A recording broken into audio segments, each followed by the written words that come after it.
Sean todos bienvenidos a su espacio Desglosando Sentencias Clave en materia de derecho de familia.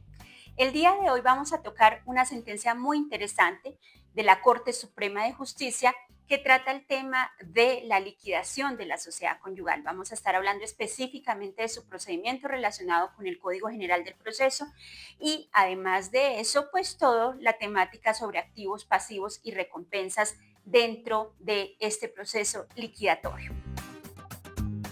Pues bien, comencemos. La sentencia para el día de hoy es la STC 6585, que fue emitida el pasado 16 de junio de este año 2025, cuyo magistrado ponente fue el doctor Octavio Augusto Tejero,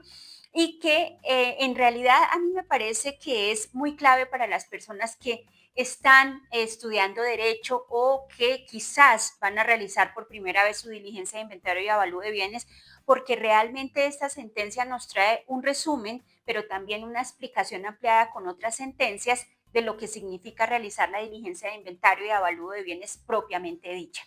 Por lo tanto, es muy recomendable, es una sentencia que es muy fácil de leer, así es de que los invito pues a que puedan ver su texto completo. Por ahora entonces vamos a hacer el análisis respectivo de esta sentencia.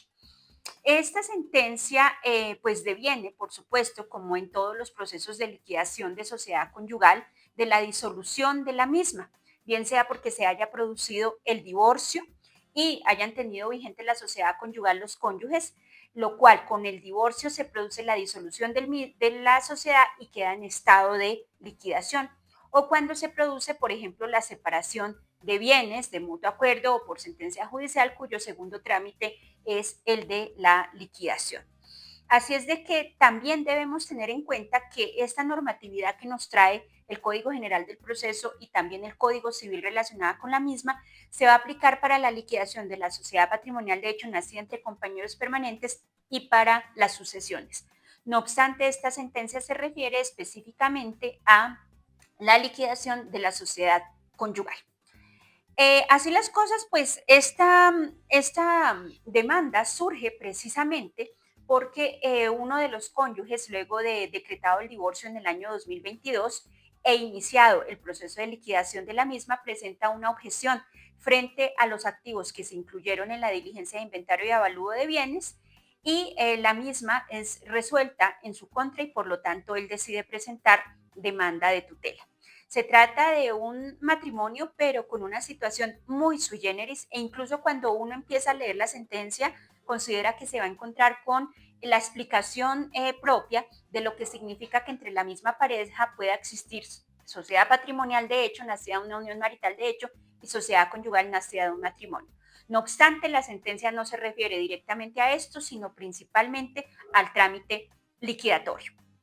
Como presupuestos fácticos, nosotros podemos encontrar una pareja que inicialmente aparece liquidando su sociedad conyugal nacida de un matrimonio que se produjo en 1996, celebrado en Estados Unidos, dos colombianos celebrando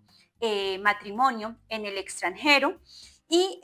se produce la sentencia de divorcio en el año 2022 aquí en Colombia. Es decir, que el término que está cubriendo esta sociedad conyugal es de 1996 al año 2022. El cónyuge, entonces, una vez que se inicia el proceso de liquidación, o el excónyuge para este momento procesal, presenta esas objeciones frente a la inclusión de unos bienes que presentó la excónyuge también, unos bienes que fueron adquiridos en el año 2017. Por lo tanto, ella consideraba que como el matrimonio había subsistido hasta el año 2022, pues los bienes que se adquirieron en 2017 debían entrar en esta sociedad conyugal. La objeción de él pues se basa nada más y nada menos en que ellos habían firmado una escritura pública donde indicaban que habían tenido una unión marital de hecho de 1981 al 2011 y que la misma no se había tenido en cuenta. Claro, si él predicaba que ellos habían tenido una unión marital de hecho hasta el 2011, los bienes adquiridos en 2017 no ingresaban al haber de la sociedad conyugal y por lo tanto no podían incluirse dentro de los activos. Entonces aquí nos encontramos pues con una pareja que tuvo una unión marital de hecho desde 1981 hasta 1996, fecha en la cual contraen matrimonio, y del 96 al 2022 la relación matrimonial que termina con el divorcio. No obstante, si ustedes se dan cuenta, la escritura pública declarativa de la unión marital de hecho muestra que ellos manifestaron que la habían tenido desde 1981 hasta el 2011, es decir, que alcanzaba a coger varios años de la existencia de la sociedad conyugal. Esto dado entre la misma pareja. Esta objeción que presenta el cónyuge se produce ante un juzgado en la ciudad de Barranquilla, se va a la segunda instancia decide confirmar la decisión de primera instancia, esto fue el Tribunal Superior de Barranquilla, y precisamente él presenta la acción de tutela contra esta objeción, esta resolución que se había presentado allí. Pues miren ustedes, empieza a desarrollarse realmente toda la sentencia, todo el proceso, y decía yo que esta es una sentencia que le puede servir muchísimo a personas que están aprendiendo a hacer sus inventarios y avalúos, o hasta ahora los van a presentar por primera vez, y bueno, también para las personas que muy seguramente ya lo hemos hecho, hay cosas que nos recuerda también esta sentencia. Empieza entonces haciendo las consideraciones la Corte, por supuesto, si procede o no procede la acción de tutela, pero quiero concentrarme principalmente en el pronunciamiento que hace del artículo 501 y 502 del Código General del Proceso, que son los que incluyen cada uno de estos trámites y que, por supuesto, el Código los trae muy de manera detallada. Entonces, lo primero que nosotros vamos a encontrar acá es que nos dice el artículo 501 quién puede presentar los activos, o mejor, también presentarse al inventario de avalúo de bienes con los activos y los pasivos. Y es que hace relación a todos los titulares que trae el artículo 1312 del Código Civil, adicionalmente el compañero permanente. Y cuando nosotros nos vamos a la lectura del artículo 1312 del Código Civil, pues también nos encontramos, por ejemplo, el cónyuge, también nos encontramos fiduciarios, también nos encontramos aquí acreedores, acreedores testamentarios, acreedores hereditarios, los que se crean también como herederos testamentarios o herederos por parte de una sucesión intestada, y nos podemos encontrar otras personas, e incluso la misma Corte dice que en otras sentencias ya había aclarado que esta lista del 1312 no es para nada taxativa, sino que finalmente cualquier persona que tenga un interés actual podrá acudir a esta diligencia de inventario de avalúo de bienes. Entonces, eso en cuanto a los titulares. En segundo lugar, empieza a analizar cómo se desarrolla toda la diligencia de inventario de avalúo. Entonces, divide en dos momentos ese momento crucial de ponerse de acuerdo o no respecto de los activos y los pasivos que ingresan a la sociedad. Y la misma sentencia dice, bueno, si los cónyuges están de acuerdo en los bienes que están como activos, en los bienes que están como pasivos y en los valores que tienen los mismos, pues prácticamente nosotros debemos despojarnos de todas las demás etapas que tiene esta diligencia. ¿Por qué? Pues porque precisamente ellos lo están presentando de común acuerdo. Caso contrario, que sería la segunda vía, es cuando no existe acuerdo. Y entonces allí empieza a explicar de una manera aún más detallada lo que tiene que ver con la inclusión de activos, por ejemplo. En los activos, entonces, se indica que el mismo Código General del Proceso indica que las personas que acuden, en este caso sería, por ejemplo, esta pareja de esposos, de exesposos que nosotros teníamos para ese momento, pues incluyeron sus activos dentro de los mismos, y por eso los activos adquiridos en 2017 presentan objeción por parte del cónyuge, porque él considera que no debieron haberse incluido por ser considerados para él como unos bienes propios, porque además en la escritura pública que habían firmado inicialmente de liquidación de la sociedad patrimonial de hecho, decía que se renunciaba a gananciales. Entonces, de allí pues que en esta diligencia de inventario de avalúo tengamos primero que todos esos activos donde las partes manifiestan cuáles son. Bueno, si estamos hablando de bienes de la sociedad conyugal, sabemos que a partir del artículo 1781 del Código Civil podemos encontrar los que se pueden incluir y los que no se pueden incluir. Por ejemplo, los que se incluyen bienes inmuebles adquiridos a título oneroso durante la vigencia de la sociedad conyugal, así como los bienes muebles, todos los salarios, emolumentos, honorarios ganados por cada uno de los cónyuges y demás. Entonces, esta sería la primera parte. Si uno de ellos menciona un activo que además de eso debe tener un detalle a tal punto que no permita tener equivocación. Esto es, por ejemplo, si estamos hablando de un bien inmueble como una finca, un lote, un apartamento o una casa, pues su cabida, sus linderos, su ubicación y todo aquella situación que permita definirlo muy detalladamente. Lo mismo si estamos hablando de otro tipo de derechos como derechos en sociedades, por ejemplo, derechos litigiosos y demás. Si el otro cónyuge no está de acuerdo, deberá oponerse a la inclusión de ese activo y presentar, por supuesto, las pruebas que se pretendan hacer valer para demostrar que no pertenece al mismo, como por ejemplo sería un bien adquirido inmueble antes de la vigencia de la sociedad conyugal o durante la vigencia de la sociedad conyugal a título gratuito como donación, herencia o legado. Eh, También nos habla entonces la sentencia de los pasivos, porque lo habla también el artículo 501 del Código General del Proceso y nos dice, bueno, cuáles son los pasivos que se deben incluir allí. Y cómo,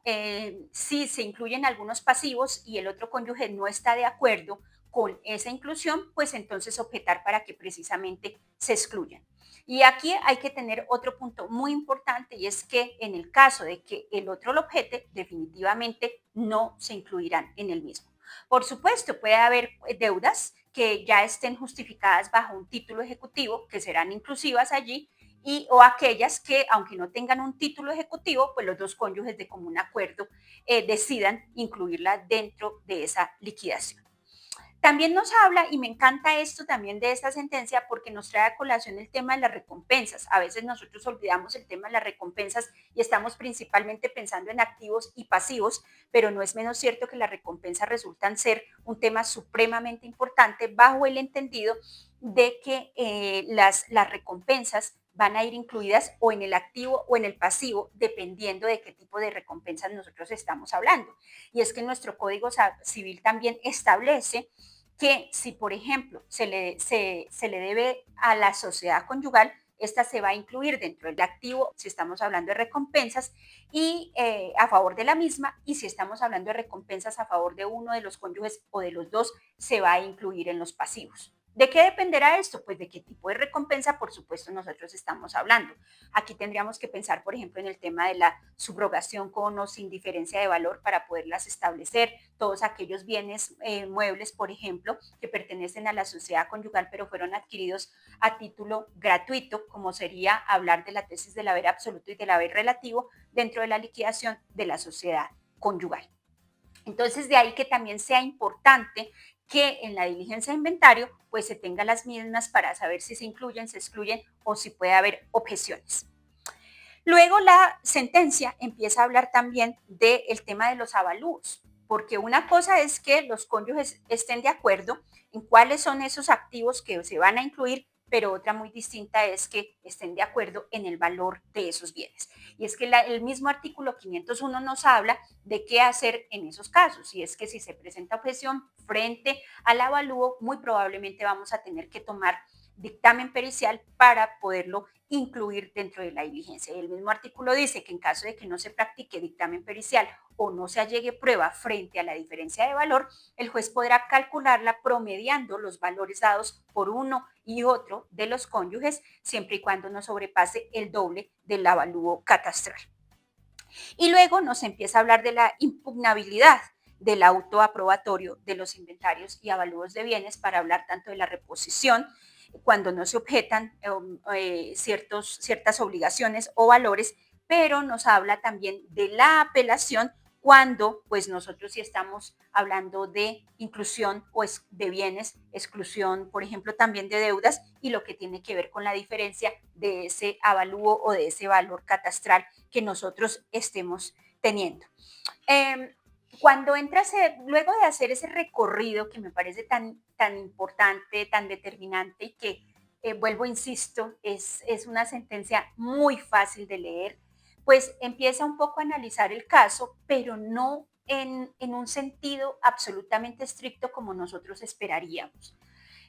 una oportunidad que seguramente pues tampoco le competía a la Corte bajo el entendido de que la objeción del demandante, del cónyuge, era absolutamente clara. Dice acá entonces la Corte en esas consideraciones que el cónyuge había mencionado que debía excluirse los activos adquiridos en el año 2017 porque se tenía la escritura pública de liquidación de la sociedad patrimonial. De hecho, pues había habido una indebida valoración de la prueba porque el juez no lo había tenido en cuenta. También dice la Corte que el juez debió haber hecho un mayor análisis de lo que pasaba con la vigencia o posible vigencia o existencia de la sociedad patrimonial de hecho frente a la sociedad conyugal entre la misma pareja. Y por eso, pues decide conceder la tutela y remitir nuevamente a la autoridad que estaba conociendo él mismo para que pudiera hacer el análisis respectivo.